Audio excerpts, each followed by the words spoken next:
to do so.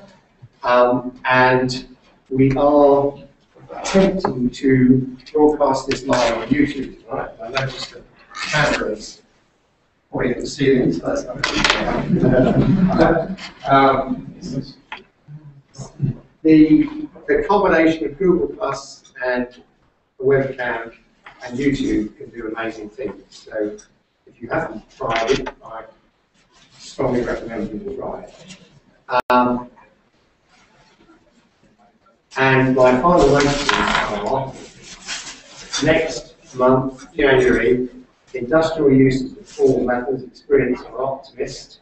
We're going to have a very experienced speaker, Jonathan Bowen, who's going to talk about his experiences, and I believe it's going to be involved with National Air Traffic Control Services. And then after that, February, we're going to have a talk on enterprise architecture. Okay? Do hope you can make those. But tonight, Alex Bradbury, Raspberry Pi, and Alex, I think we've got absolutely the right person, because Alex works as a senior developer in the Raspberry Pi organisation in Cambridge, and I'm sure he's going to tell us a lot more about that. And he's also going to talk about computing at schools, which is something that I know BCS is very interested in and very supportive of. So, Alex, thank you very much for coming along, and over to you. Thanks very much, Jeff. As Jeff said, I'm Alex Bradbury. I'm working my PhD at the University of Cambridge Computer Lab, where I work with LBM, Clang, and programming languages for medical architecture. But aside from that, my role at Raspberry Pi Foundation has been where I work on things together on Linux distribution and interfaces with developers to try and improve our software package. So today I'm going to talk about, I'll give quite an overview of the Raspberry Pi project, where it is now, how we got there, where we're going in the future. We're going to have a slightly more technical bent than some of the previous talks, which we did. This will be naked.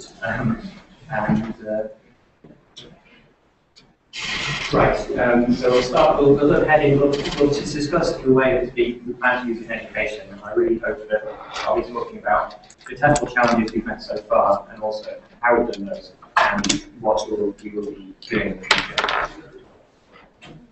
So, well, first of all, how many people here own a Raspberry Pi already? Pleasing number. Is there anybody who knows nothing about the Raspberry Pi? A few? Yeah. Okay.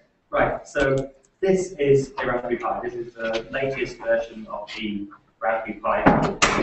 So there will be one A model. This is the Model B, which has 2 USB ports, Ethernet, is powered by micro USB, and HDMI output will be your third display output. So essentially, you get yourself a keyboard, a mouse, plug them in, SD card, your operating system, plug it into 5-volt power source by micro USB, and then you have a full computer. You'll boot into a standard Linux desktop environment, and you can, from there, you can do all things you need to do on standard Linux box, such as install web servers, run various programming language environments, such as Python. Did you say display? Not display.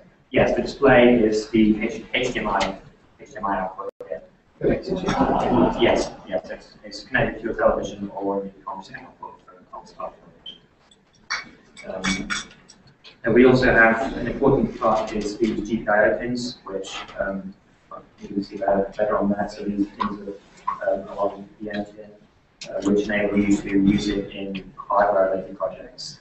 It's one of the things we're really hoping to do is to demonstrate, well, give people the opportunity to use Raspberry Pi in ways which you couldn't use non-computer. And one of those is to easily interface it with external electronic components, hook it up to a breadboard, simple circuits, hook it up to thermal sensors, real-time clocks, so on and so forth.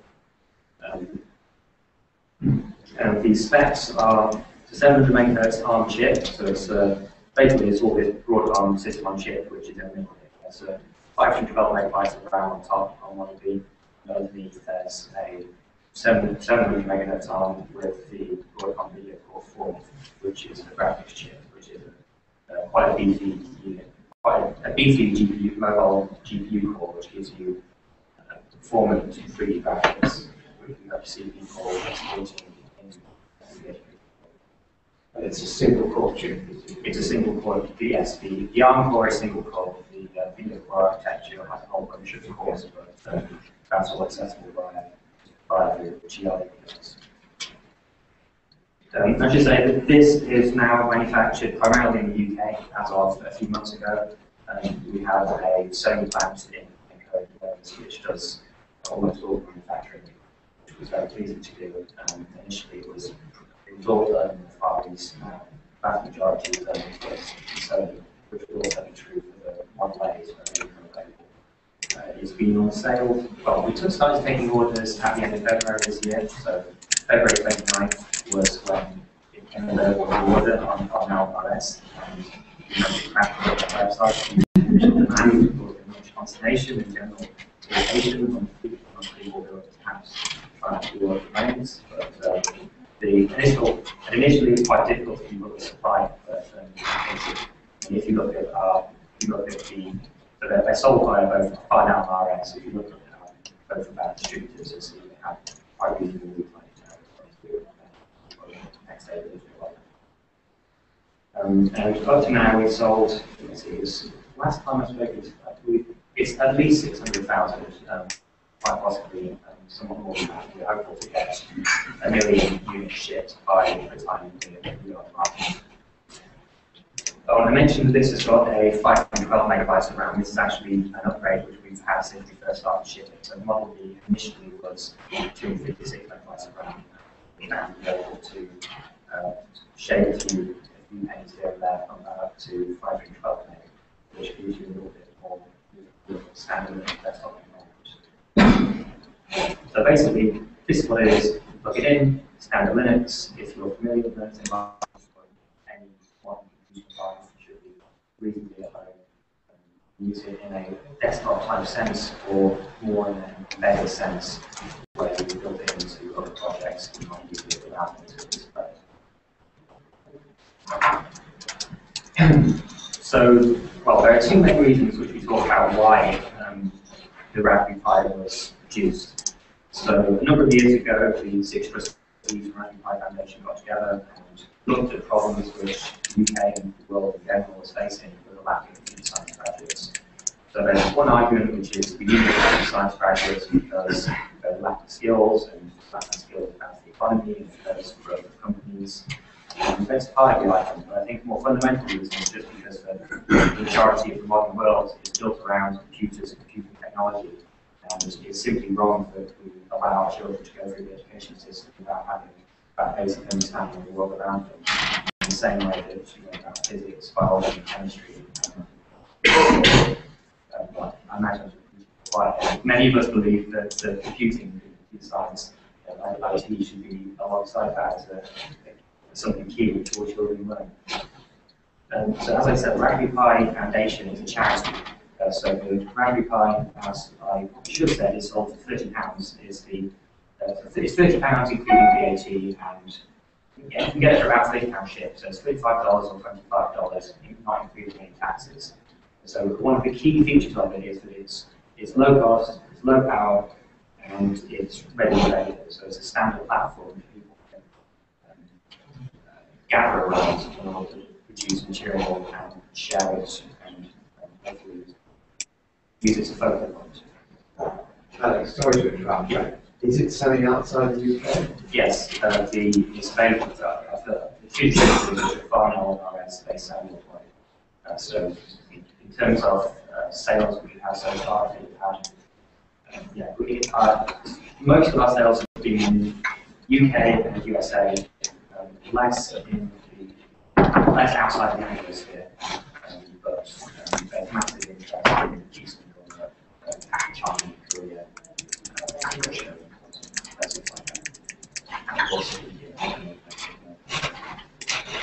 Now, the Raspberry Pi Foundation, we've existed we've sort of been in the public sphere since something like 2011, May or June, I think, when Dave Raymond did an interview with Gordon Jones from BBC, and we showed a very early prototype which actually USB stick size, and we didn't go about it because we decided that you actually, to be useful, we need to have all of this connectivity so we can actually plug things in as a fundamental limit what we can do.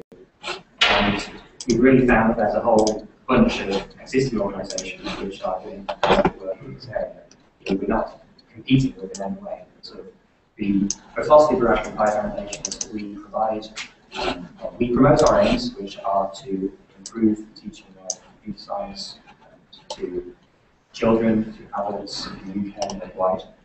And we feel the best way to do that right now is by providing this platform for Raspberry Pi at low-cost computer. But we work together with a whole bunch of other organisations such as Computing School, who we've been working with for years to get the government to recognise the quality of computing education. So finally, in the last year, it was to recognise this issue. This applies to ICT curriculum, so that IT teachers are now free to teach what they want until a new revised curriculum comes in, for which the BCS to be involved in drafting what that curriculum should look like. Other relevant foundations or companies would be Young Wide Status, usually where they have a number of coding clubs around the country. They do some day hack days, whereas code club tends to encourage people who are code programmers to arrange programming clubs at the school or a local community centre. The children do that as in the school or other weekends. But also STEM as well, so they do a lot of science generally, but also they from companies to go to school to deliver interesting materials. So we've got to where we are now by, so as it stands, probably a large number of Raspberry Pis have been picked up by probably people rather like those who are in the audience right now, so people who are programmers, hackers, makers, that already know quite a lot about computing, they're interested in seeing a cool toy and want to contribute to the overall aims.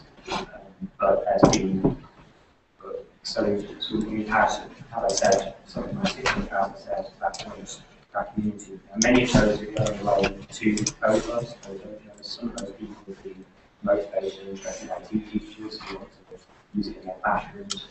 But the next step, the next challenge now is to take all that enthusiasm and community built, which is working on using materials, improving the software stack, and really build on that in order to create a platform which can be rolled out across the UK, across whatever country is interested in using Raspberry Pi and battery, as well as making it easier for individual learning, which is something I think many of us probably learn to program in our own time or by reading magazines, books, and this is still likely to be a popular way. Whereas right now, if you are so we have the advantage of the internet and our forums where interested children can log on, they can share their experiences, they can share useful resources. But somebody who has absolutely no experience and perhaps lack of confidence, then it may be a bit hard to get started, which is why we've been focusing our work in the last couple of months on community work. Now, I've mentioned we'd like to see this used in curriculum. At the end of the day, if a school looks at Raspberry Pi and decides that actually we have a fantastic suite of computers, we have enough control over the school what we need, we have the ability to do hardware interfacing projects, etc. Everything we have already, that's fine. It's not part of the aim of the Raspberry Pi Foundation to show that this low-cost computer down code and the point is that we can. Well, the ultimate aim is that the Raspberry Pi will become the obvious choice due to the fact that we have such a large community, a large groundswell of support behind it, that if you are a teacher who's looking to improve ICT or computing education in school, it's the simplest option due to the fact that everybody else uses the internet, a massive range of materials are available, and enough to fight for that. I'll talk shortly about some projects that we have in the pipeline.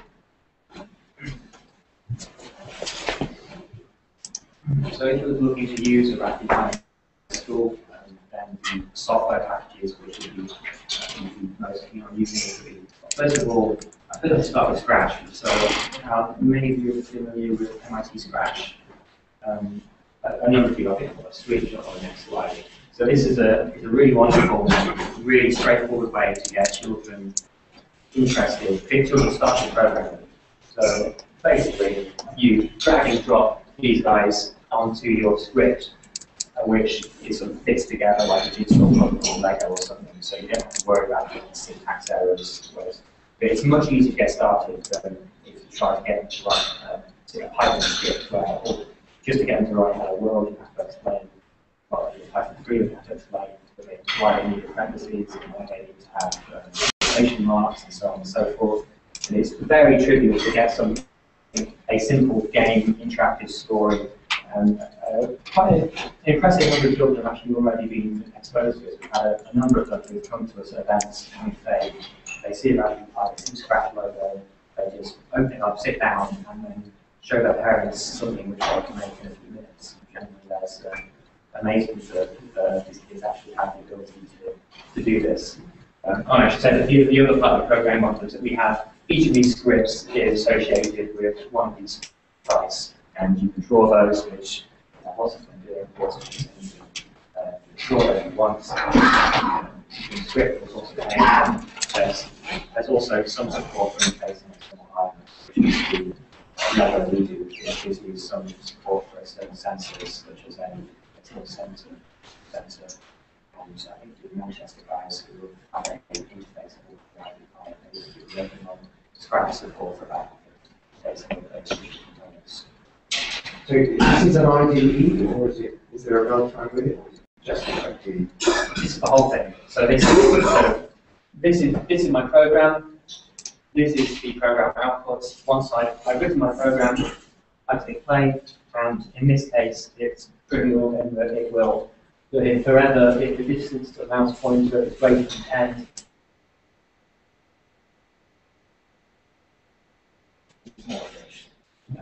and you can Scratch has done lots of stuff. So there's actually lots of features you can't see here, such as that you can quite easily step through the code. It will highlight what code they have a really large environment, online community where people share their creations.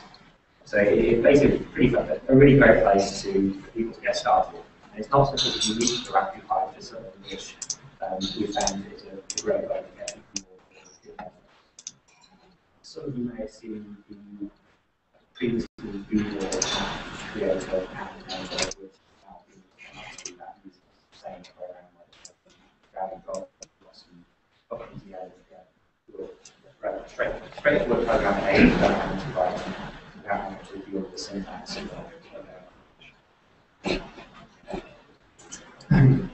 Now Python is so Scratch you could probably get children going back from the 7 plus, so end of primary school, early secondary school.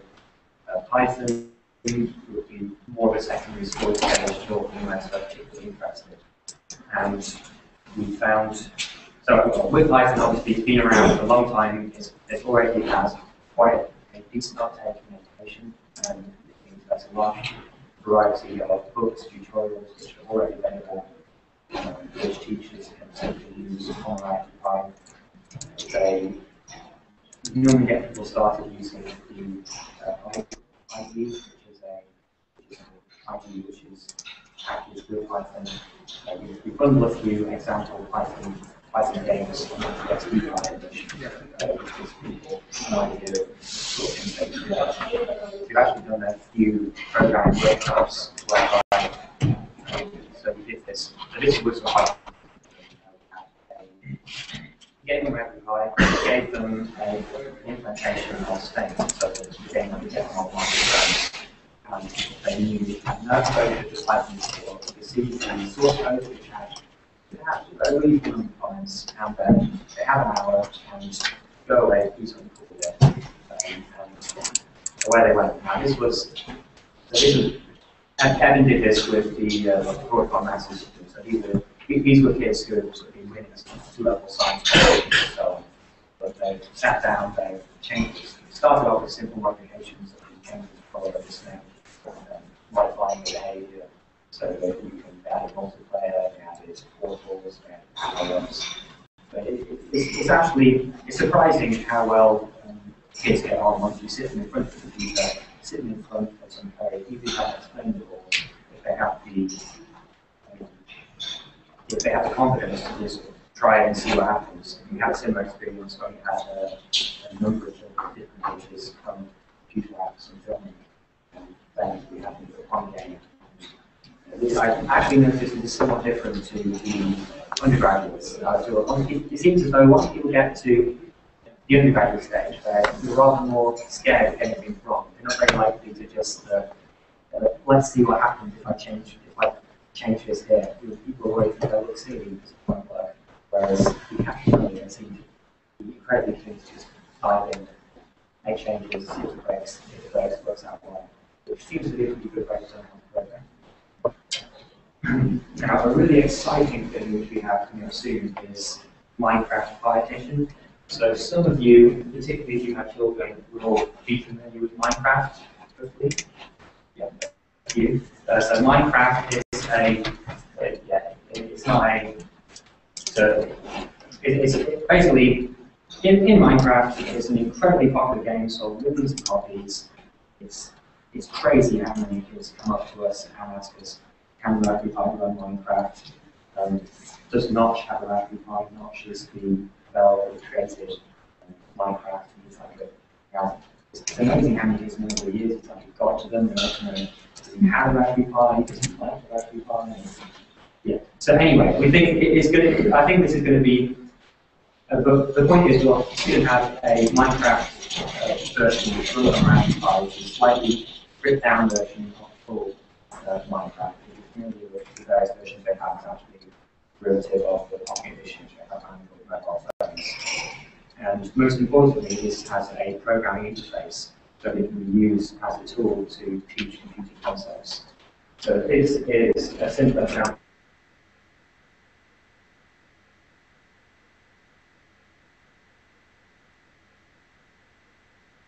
Hoping to release a version hopefully by the end of the year, maybe very early next year.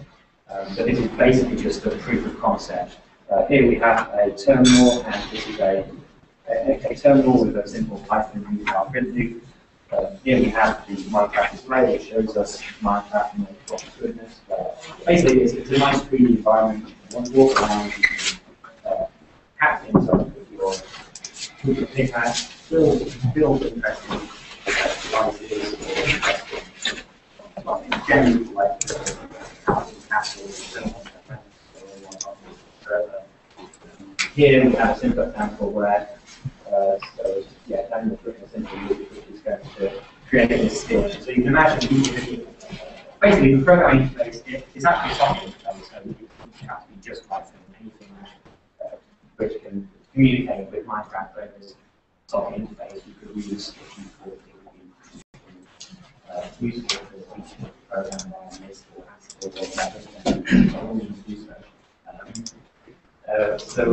So this gives you, and I'm also hoping that we'll get the ability to do a number of things beyond simply scanning, querying blocks, particularly control of non-playable characters would be quite good. So we had the ability so that a lot of children would like to make games within the Minecraft universe, where you can create a character, that character has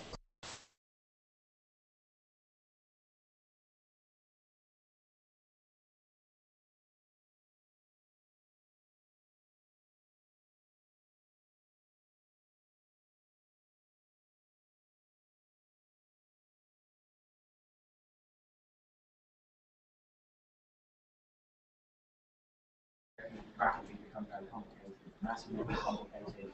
Creating a game which doesn't flourish is much more complicated, unless you're skilled at that.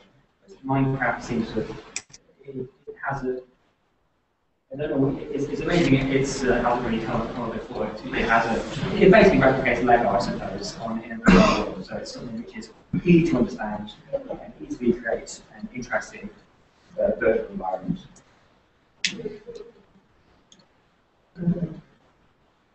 Excellent.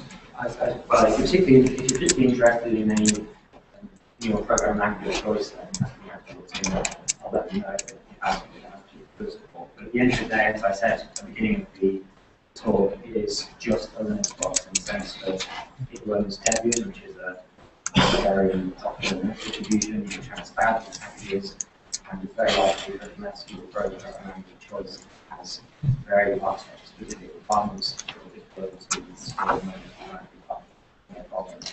So that way we've got there. So Java, so just a list. So Java, C Sharp, Mono is fine. C, obviously, like BCS toolchain. In terms of optimized runtimes, there's the latest Camel has, I think, 5 optimized compiler on B6 structural set that we use, and LuaJS is a very nice compiler which also supports is very competitive benchmarks on the benchmarks used to compare Java definitions like some, for instance, that is very nice figures. But I don't think so. What we're lacking currently is PyPy, which is PyPy is sort of it's been a long time development. It's a promising Python just-in-time compiler, but it's it doesn't currently support on B6, which I think is a shame, because one of the advantages of having a really strong just-in-time compiler is that if we could teach somebody, say, an image recognition algorithm, we could just do the whole thing in Python, which ideally is what we would do. You get to a point where they're iterating over each pixel, but then they find that it's kind of slow. And the Python way to fix that is you have a string of logic where you pass those step and see, perhaps a step too far and get people to program and understand how the algorithm works. But if you're writing in LuaJS or with a piece of Java, a piece of Java, then the problems with program, you get full code to help you out. Is another one which I want to mention. This is actually a project which a young A-level student, Ashley Newsom, wrote and entered in our programming competition and won our programming competition with. It's an amazing piece of work. He's got, basically, you should look at his website. It's got pictures of his A-level computing report, which is 400 pages. So it's a giant big tome where he's written all this in Valo, which is the GNOME project's idea of redoing C with classes again and seeing where that takes them. So basically, to give you a full visual logic series, he's written there. He's got various example projects where we have a 16-bit CPU, adding multipliers, straightforward stuff like that. I just thought it was I think it's one of the great. So Ashley's an example of somebody who would obviously previously have been heading directly into computer science at university. But I think one of the great things about the Raspberry Pi project is that we can give recognition to people like that who have these. We have this platform, we can give a spotlight on people who have achieved something like this, and others can learn from it. And he's open sourced it, GPL v3, etc.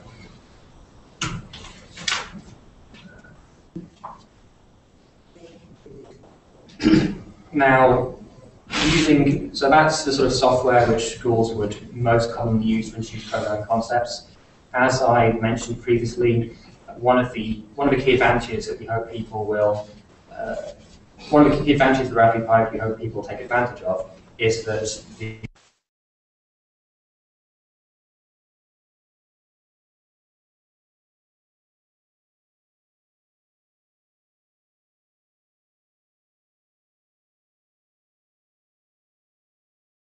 it makes sense, which is simply the idea that if you ask children to work on a project, it should be a realistic project that actually seems interesting, which seems like a fairly agreeable principle. So, for instance, if you define problems such as, well, I can't think of a problem which would be particularly, but you have a problem, you have a bunch of sensors, you imagine building it in, you imagine solving a problem the school has, or your home has, or someone you know has. You write the software which would handle that, and away you go. So in order to, so you can interface some stuff directly via the GPL pins. There's also PyFace, which was developed at Manchester, which gives you an extra I/O various digital digital I/O and also extra protection on those GPIO ports. Gertboard was developed by Gert Van Lee, who did a lot of design on the original Raspberry Pi Alpha board, and that gives you a whole bunch. It's sold by Farnell. That gives you a whole bunch of extra I/O as well, the optomotors and what have you. Adafruit has a bunch of extra stuff like the breakout boards and other devices, as well as actually a pretty comprehensive list of getting started tutorials and example projects to get going with. And beyond that, the accessories, we seem to have created a sort of mini industry around the Raspberry Pi, and all the, there have been a number of companies which have been created simply to design, manufacture, and distribute Raspberry Pi cases, which seem to be doing very, very well, such as the Pibo case, which is a nice rainbow-coloured case developed by the guy who did the Raspberry Pi logo, and various others.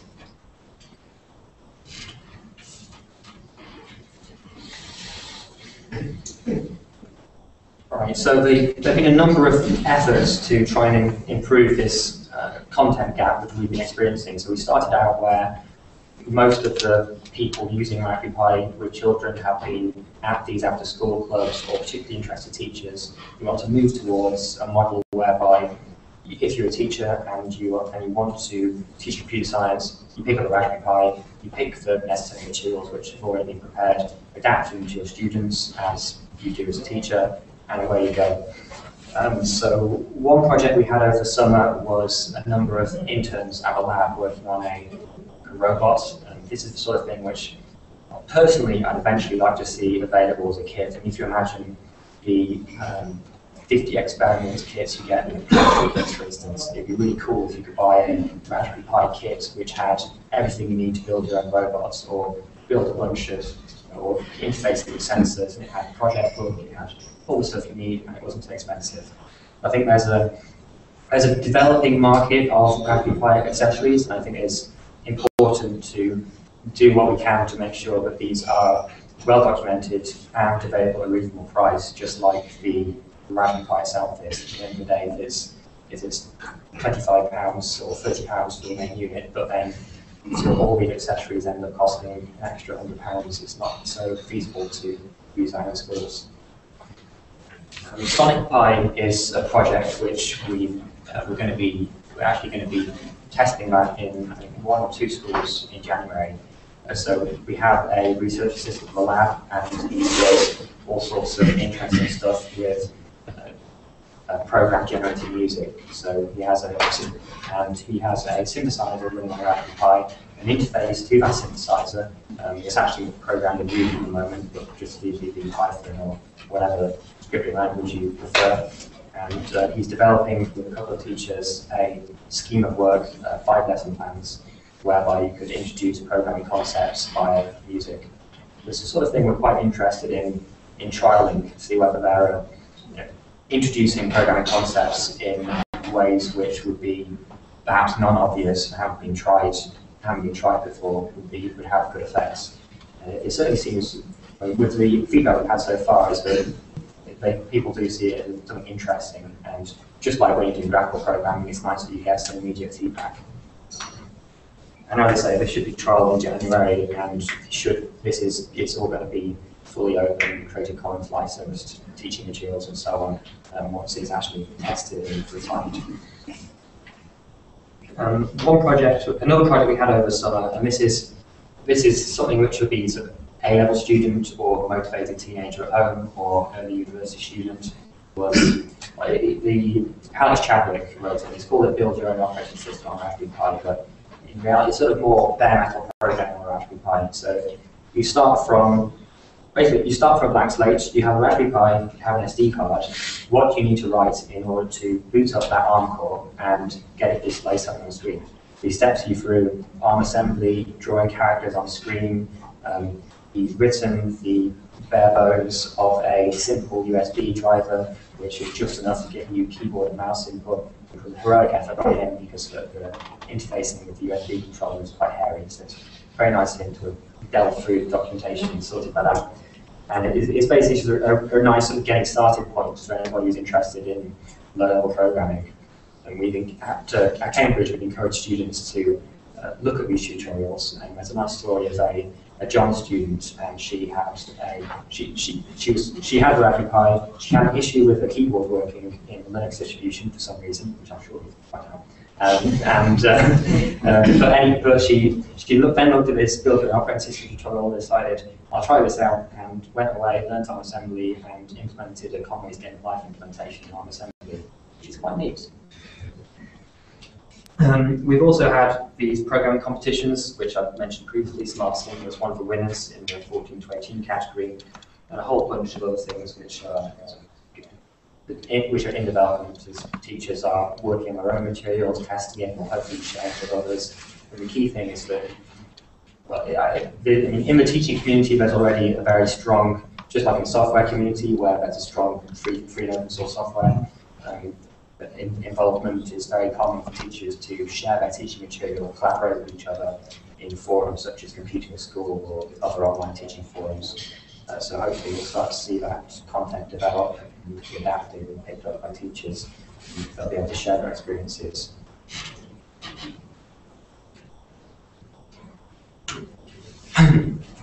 So since launch, those of you who've had a Raspberry Pi, hopefully you've seen quite a drastic improvement in performance, at least into the very first SD card images we put out.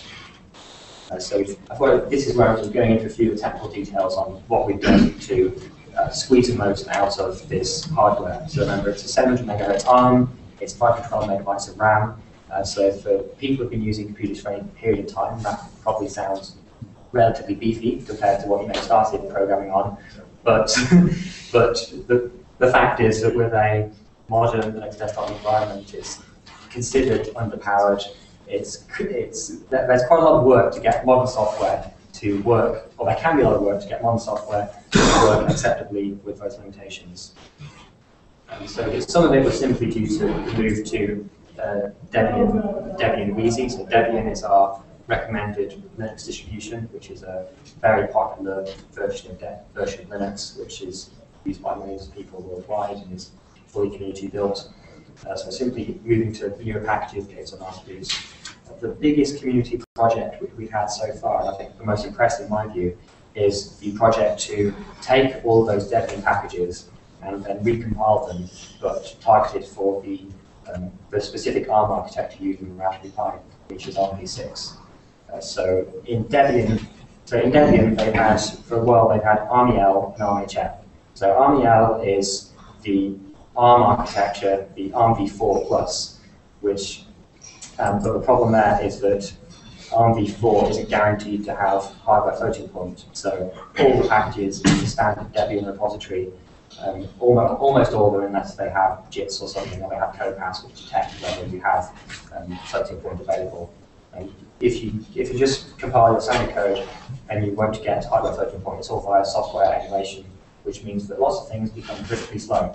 So there's a massive advantage from that on a whole bunch of applications, just from recompiling all those libraries for ARMv6 and taking advantage of the fact that we know that we have this vector floating point unit. So we have full IEEE double precision floating point using that functionality.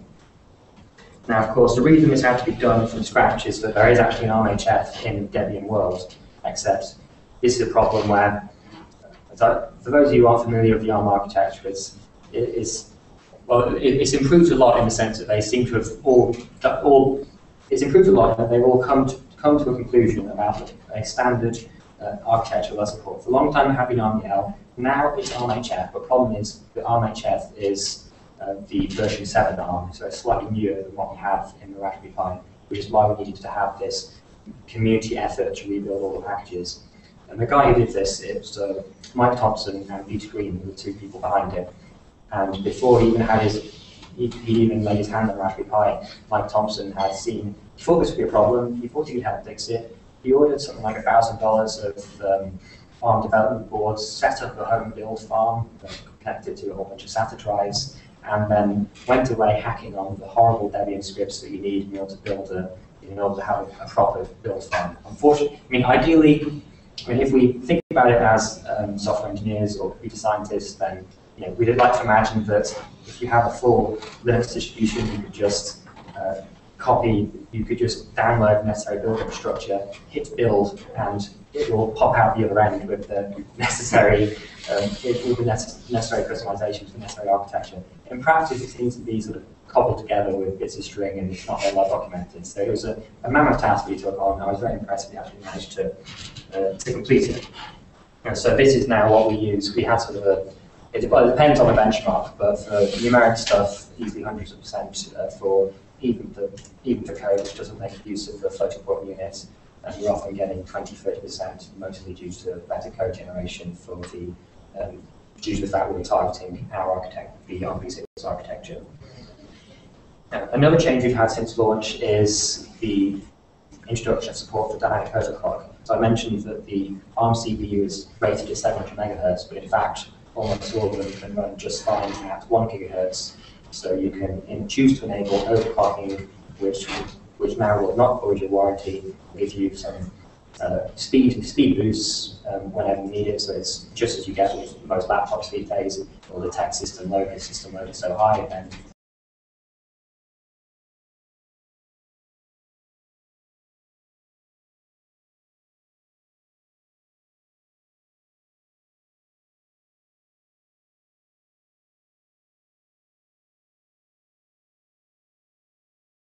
boost that from 250 MHz to 500 MHz, which again gives improved performance.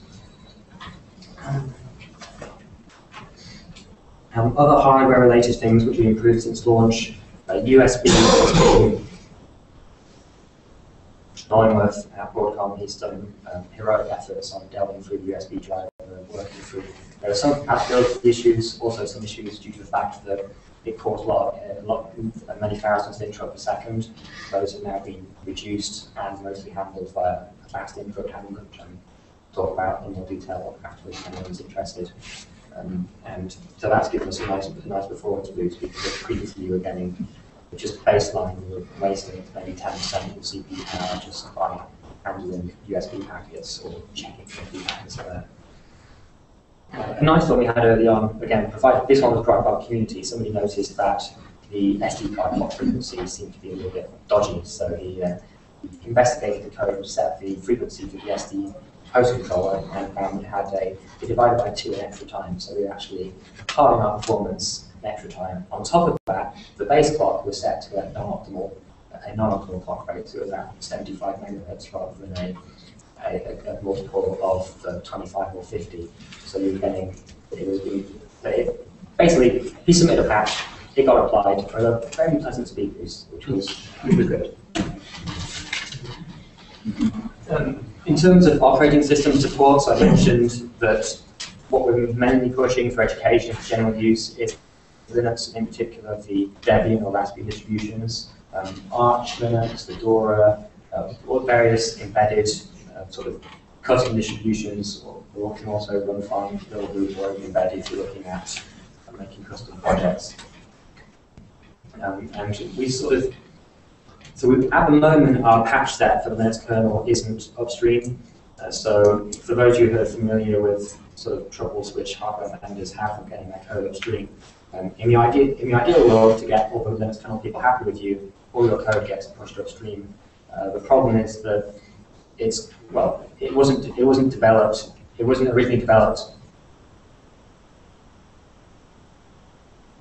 with the aim of upstreaming it, and therefore it hasn't met the Linux kernel coding guidelines or reused kernel infrastructure where necessary.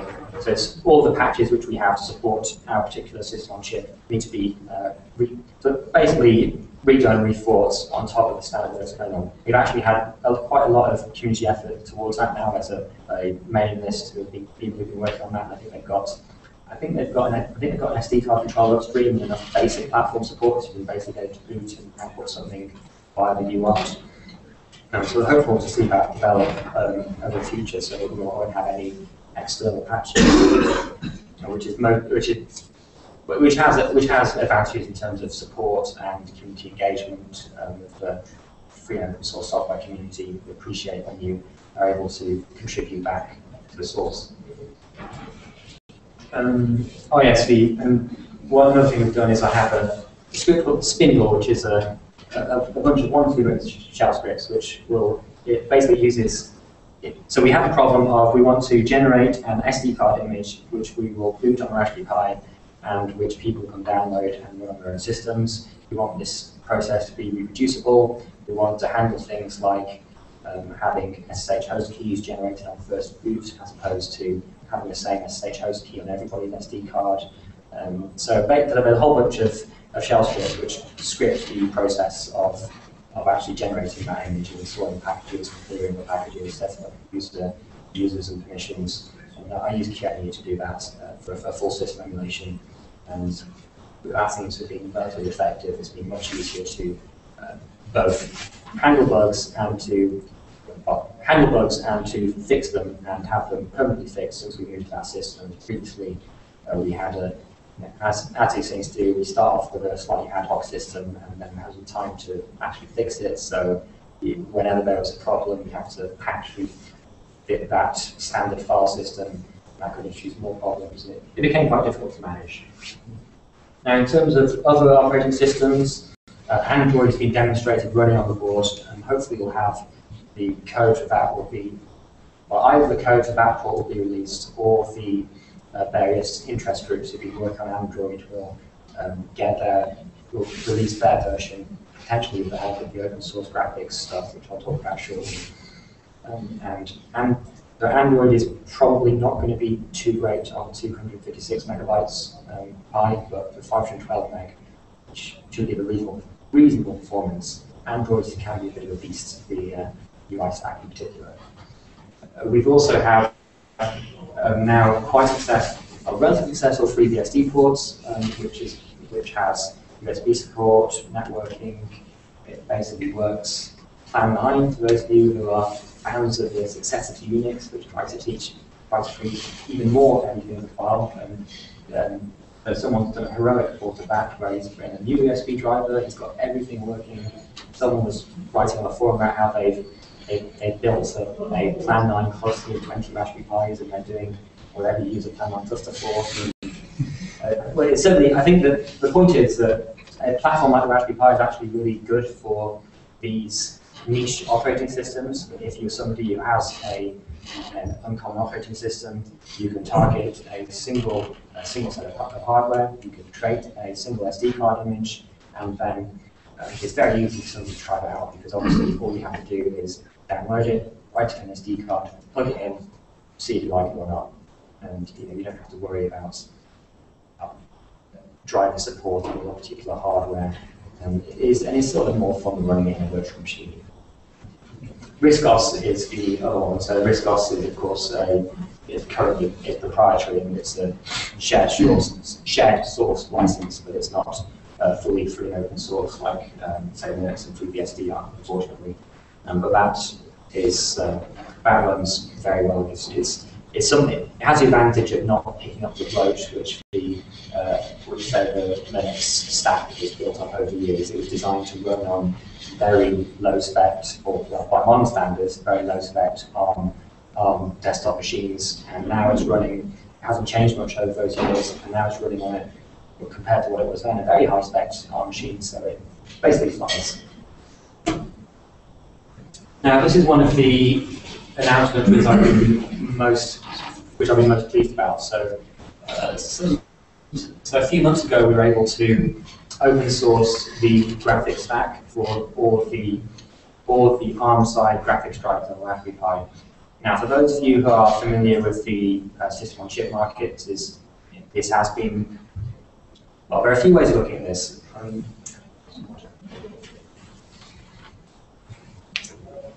So stuff which is open source is OpenGLES, OpenVG, and OpenMaps, and ETL. So these are the libraries which you link against when you're writing programs which make use of the 3D capabilities on a chip.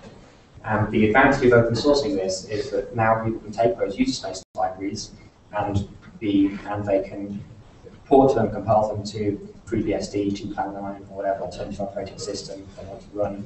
You're not limited by relying on binaries, which is provided by us. You can look at how the message passing interface between the ARM side and video core works. Now, what it doesn't do is that, you see, one of the reasons which Broadcom being able to do this, right, perhaps it's not so easy for different SoC manufacturers to do exactly the same thing because they're taking different design choices. Because the way that these libraries communicate at a pretty high level with the graphics core via a message passing API, the BCS system, which is in the kernel private.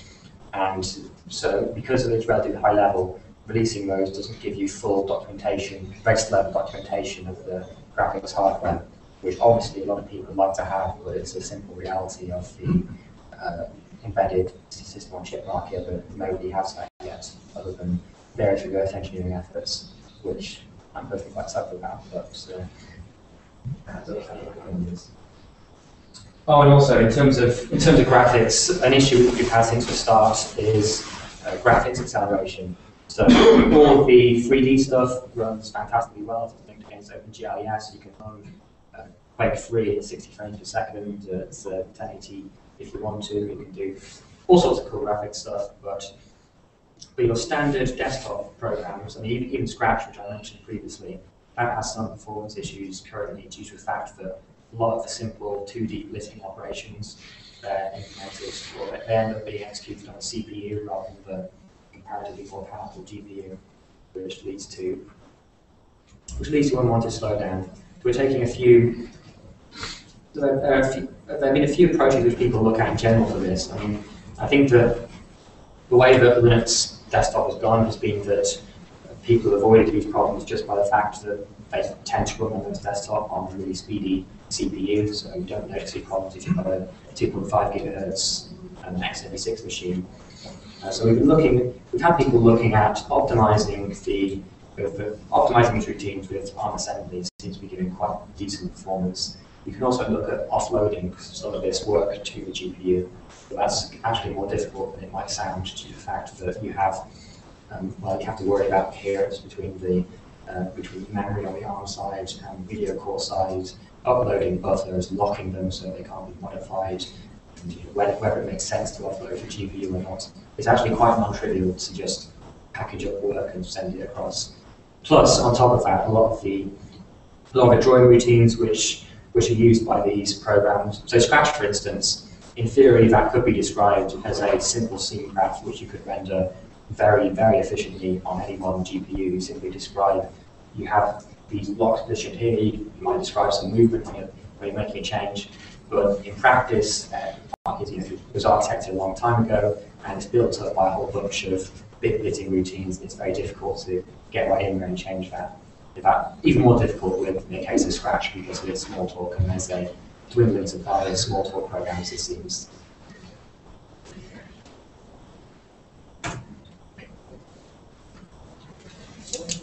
Yeah, so this is something, well, partly these are things that we've been able to improve upon and work on since launch. So the memories, so initially, I said there's 256 or 512 megabytes of RAM that's shared with the GPU. Initially, when we launched, that was you had to choose from preset, like is it 256 megabytes, or is it 128 meg for the GPU, 64 meg for the GPU, etc. Now you can set a dynamic split. Now you can set an arbitrary split, and indeed have it so that the GPU uses the bare minimum, which is 16 megabytes of RAM. The next step is to use this CMA, continuous memory allocator architecture, continuous memory allocator system in the Linux kernel, which allows you to do what you really want, which is to dynamically make use of, or dynamically share RAM between the GPU and the CPU, which means that if you're running a web browser and you're not doing any 3D stuff, you can use all the RAM on the outside. If you then go and you open up a 3D game, Quake, to shoot some people, then you can use more of a GPU, or indeed XBMC for the media decoding capabilities. As I say, there are a number of people working on optimizing XORG and Pixman, which mostly comes down to ARM level optimization. Wayland is something we've looked into. So I mentioned that Wayland, for those who aren't familiar, is sort of is seen as a successor to a potential successor to X, to the X windowing system, which is on your Linux desktop, where what all your windows are drawn in. Wayland takes a point of view that we don't need most of that stuff because it's not used anymore. We'll just have each window has a buffer, and Wayland will manage providing those buffers, and we'll just give you a simple compositor for placing those buffers on screen.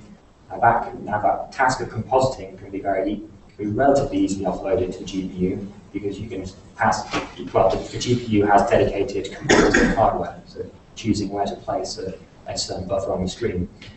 What that doesn't solve is these problems I mentioned before with Scratch, with Pixman, where you're actually trying to render a scene. You still have that problem whereby, if due to the way that a lot of software is architected, much of that's going on the CPU. Another major thing we're looking at is, which I think we'll learn a lot from with these initial trials that we're having, well, the feedback we've had so far, of course, as well as the trials which we're more directly involved in this January, which is how you actually go about deploying a Raspberry Pi in the classroom. There's all sorts of how are teachers going to write their SD cards? How are they going to keep their SD cards updated? How are they going to, are there technical ways we can reduce the chance of SD cards becoming corrupted? If the Raspberry Pis aren't networked, then how do we take copies of the children's work? All sorts of things like that, which can be relatively easy to have a technical solution to those, like collecting copies of the work. You could just have a script which checks for a certain USB memory stick, and when you plug that in, copies of work.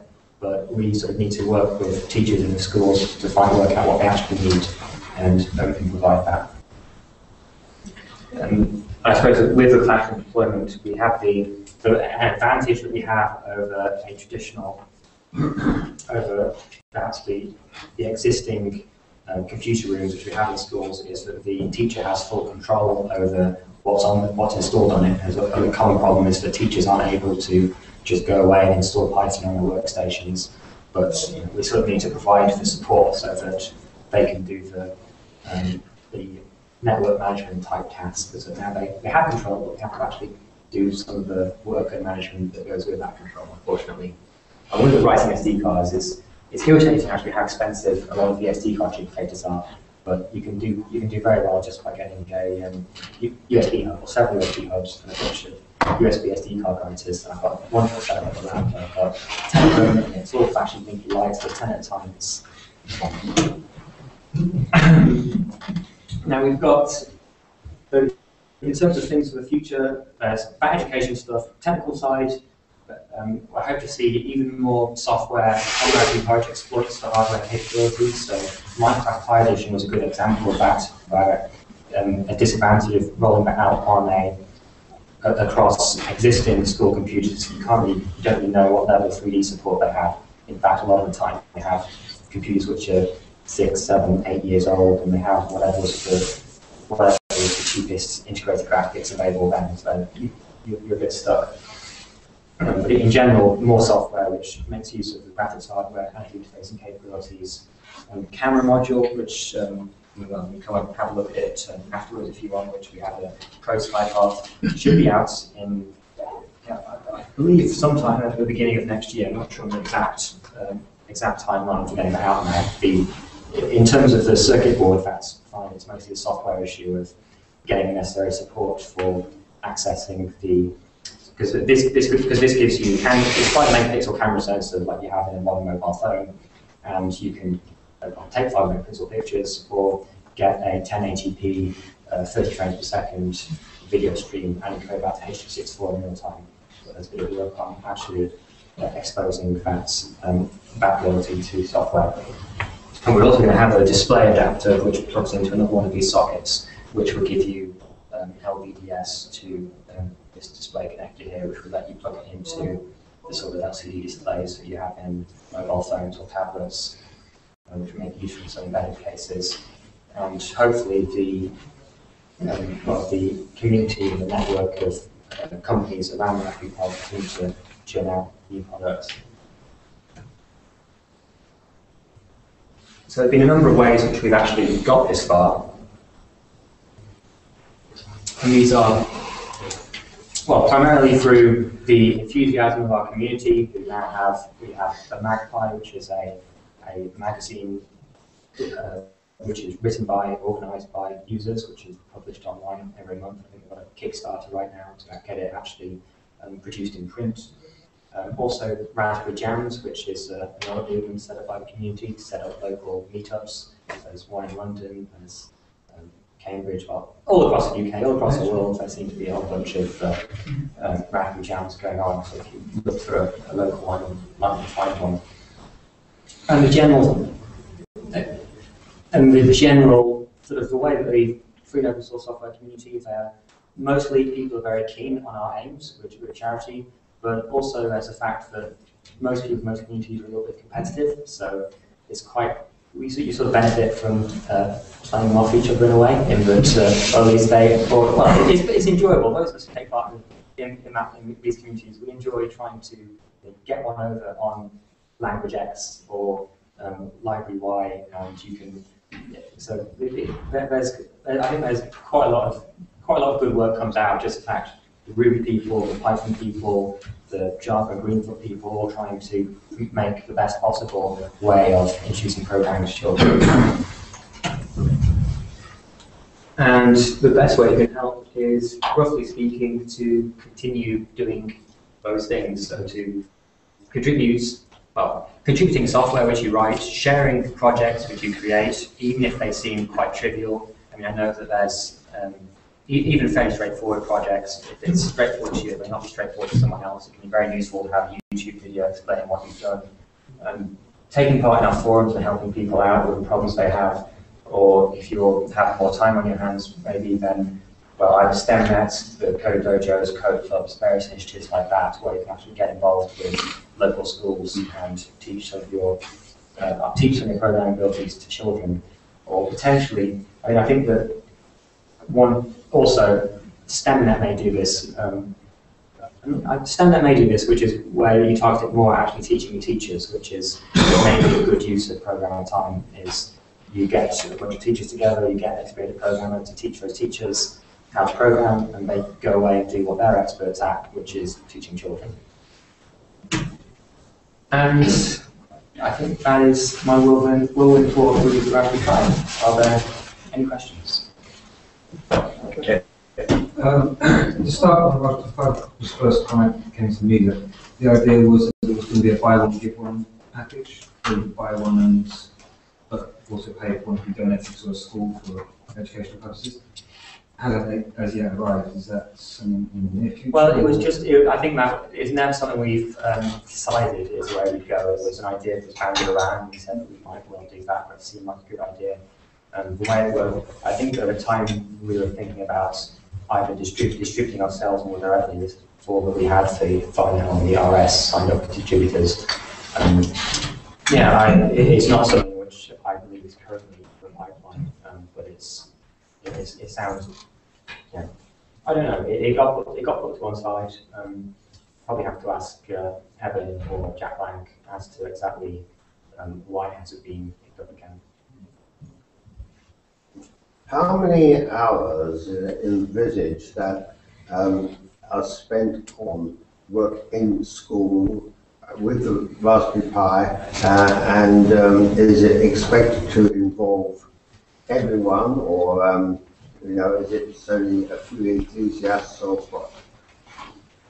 Okay, well, I think there's a base level of computing education that you want everybody to have access to.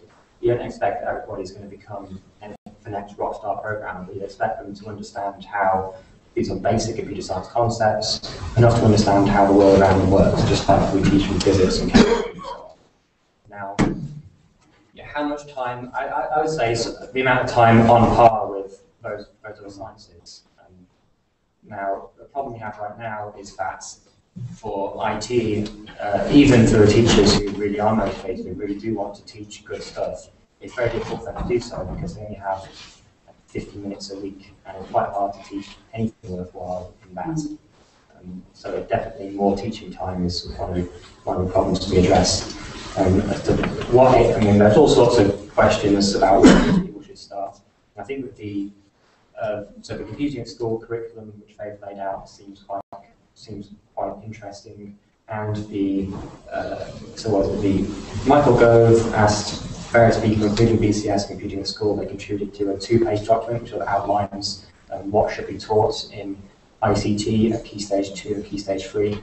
And this purposely leaves it quite vague, because I think the Key Stage 3, one of the bullet points is to solve computational problems using algorithms. It's something which is just vague enough that it could describe a full 3-year computer science course, but that's part of the idea, I suppose. It's really going to come down to how the assessment's done. Can I ask another one? Well, let's do a few more if you don't mind, David. So I think Bob was the first in hand. Not a question, but just a piece of information that might be of interest. You were talking about Raspberry Jams. I believe there's one here, organised by the Central London branch on the 17th of January, if I remember what I saw in the BCS events calendar. So yes, I'm pretty sure there have been faculty jams at the BCS previously, so that seems likely. Right, so question? Yeah, you've described the way you plug various things into the Raspberry Pi. Most of us will probably cobble together a device to get the keyboard and the mouse and so on going. If you were to take them into a completely new environment, to someone that was not used to interacting with computers, what would you need to buy to make it into something you can give a child to get them going? So the hope is that a lot of things are items which you would like to already have lying around or can easily be donated. So the bare minimum to get going with programming on the Raspberry Pi would be access to a screen, which could be your home television, the cable to connect to the screen, mouse, keyboard, and an SD card. 100 metres from here, Macrin is selling a £75 kit, £74.99. They've got them in stock. I walked past to see with a keyboard and a mouse and Wi-Fi actually. got PSU. Power supply. It's pretty useless without power. That's a good point, yes. A micro USB power supply would be quite useful, or else you have your PC Raspberry Pi and you can actually show anything on the screen. So again, no, that's a micro USB power supply as you get with all current, all modern mobile phones now. Due to More questions? My other question, totally unrelated to, I think anything's been said about. What's the evidence that there is a shortage of computer programmers? Can I then sort of amplify this question, say why I'm asking this? Is because I'm probably not the only one who's so old and has been a computer programmer over many types of applications for many years, and computers weren't even invented until I was 14 years old, so I certainly didn't learn about them at school. I'm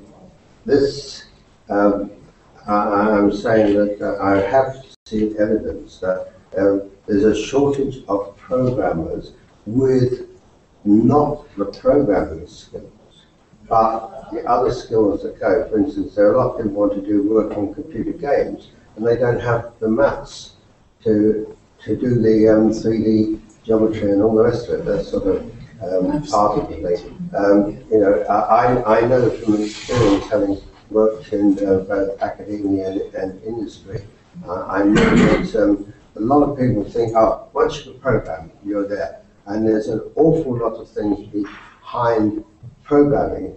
It's not programming, it's what to program, how to program. Not what I mean by that is I'll draw an analogy for Okay, I think we've got the question. Absolutely, I agree that all we're arguing about is we're not arguing about we need to get kids programming, at least that's a very simplified version of the argument about we need to teach children computer science as an academic subject alongside physics, chemistry, maths, so on and so forth. And if you go to university and do a decent computer science degree, you won't have that issue of not understanding enough maths to do 3D calculations, because these are all requirements on a decent computer science degree. At the same time, the argument isn't that everybody needs to come out of secondary school knowing all of that stuff, because I agree they're probably not going to need it. But there's some sort of middle ground whereby people need to have an understanding of the world around them. Now, as to the industry demand, I think this partially comes down to personal philosophy. I don't think that the education system should necessarily be designed primarily to churn out people who will go straight into companies and they have exactly the skills that they need. Perfectly. I think really the aim should be providing them with the skills they need to understand and interact with the world around them. And I think it's very hard to argue against the fact that you need computer science for that. I think that the various reports which were submitted to the government, like the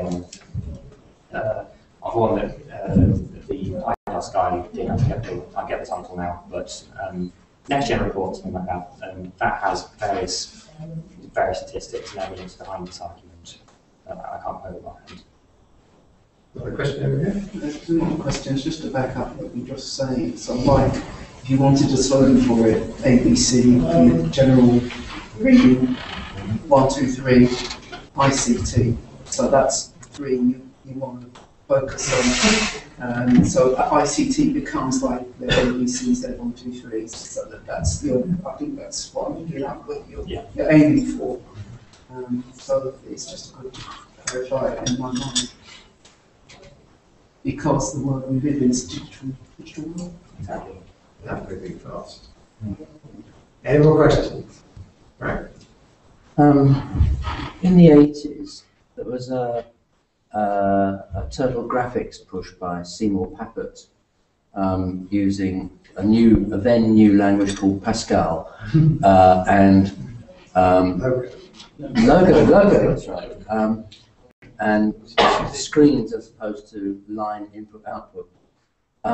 Is there any evidence from that period that stimulated programmers? Did it generate not a flood, but an increase in the number of people who went into computing at the time? I mean, I ask the question because I just don't know. Russell, did you have one?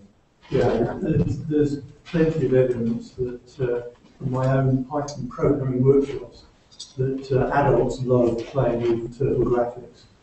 The immediacy of the feedback that you get from your programming experience, even for Java programmers learning Python, is a big win. And so it's not just from the 1980s, it's from the 1990s, 2000s, whatever. Simple, straightforward graphics pleases people and enables them to learn programming. Good. Right, one more question, I think. Also in the 1980s, there was a language designed actually to teach children to program called Smalltalk. Is there any similarity between your philosophy and the philosophy that they had? Sorry, I didn't catch it. Is there a similarity between the philosophy of what you're doing and the philosophy that Alan came because you were at that time at our place? I don't know. I mean, I'm not sure. I mean, in terms of Smalltalk, it's interesting.